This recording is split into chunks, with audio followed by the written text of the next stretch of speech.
Hello, everybody, and welcome to 28 Ways God Says I Love You. Today, we're going to talk about the church. Two things that are very important to understand before we jump into the concept. Number one, church can be for some a source of hurt because you've experienced church hurt, and there are very few hurts as church hurt. If it happened to you, I just want to say that I'm sorry. And those people don't represent the God that is the head of the church. That God that loves you, that cares you, that loves you unconditionally. Number two, I just want you to know that just because some people have treated you this way, it doesn't mean that everybody will.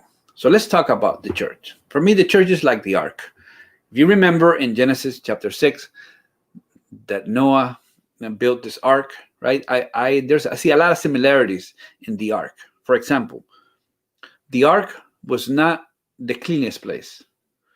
The church is not the cleanest place because the church is composed of sinners. It's interesting, though, that when I have conversations with people, they say, well, I don't want to go to church because there's people there who did who were hypocrites, and they were not in the best behavior, and they did this and they mentioned this.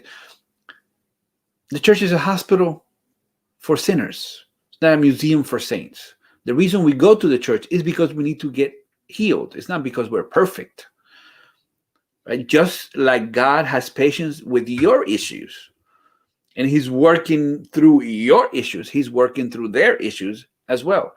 Not the cleanest place because we're sinners, all of us, starting with the person that's looking at me right now or listening to me, because don't look at me when you're driving. That's a bad thing. Number two, Noah's Ark and the church is not the most comfortable place because it was full of animals. It was stinky. Just like the church is not the cleanest, and it's not the most comfortable. Why? Because there's other people there. When there's two or three different opinions.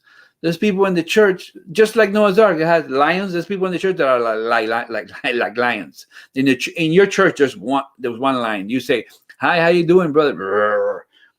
Snakes in the ark. Sometimes there's snakes in the church. They look at you and smile and they bite you when you're not looking.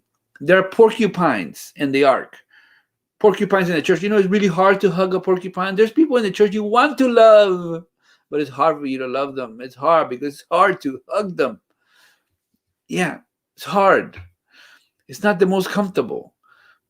Somebody said it this way: living in heaven with saints we don't know, it's going to be glory. But living on earth with saints we do know is another story. It's not the most comfortable.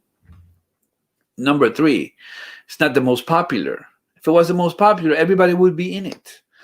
It's interesting that in Noah's ark, not everybody, even people who worked building the ark, weren't saved because they didn't come in. It's not enough to work for Jesus. You have to know him.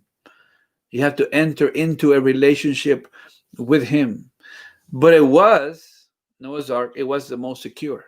I was traveling in an airplane, almost fell down. I've told this story other places, so maybe you've heard it before. If you have, just act like you haven't. And I was in the plane, and it was almost going to fall down. It was really bad turbulence. Nobody during that big turbulence in the sky, nobody said, "This is really uncomfortable. I'm getting out of here." Because they knew even though it was uncomfortable inside, it was worse outside. When I go to church, I like to sit in the front because I don't want to look at anybody's bald spot. I don't want to see what anybody's doing around me. I want to concentrate on my worship. I want to remind myself every weekend on how it used to be and how God changed me. I will remind myself that I'm not there to put my eyes on anybody else and how anybody's dressed and how whether I like the music or not.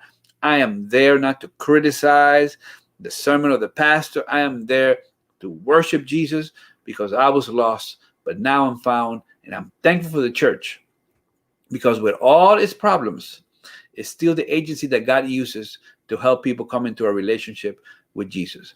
So I'm just inviting you this weekend to join a church online, to connect with a congregation. It's probably not perfect, but neither are you.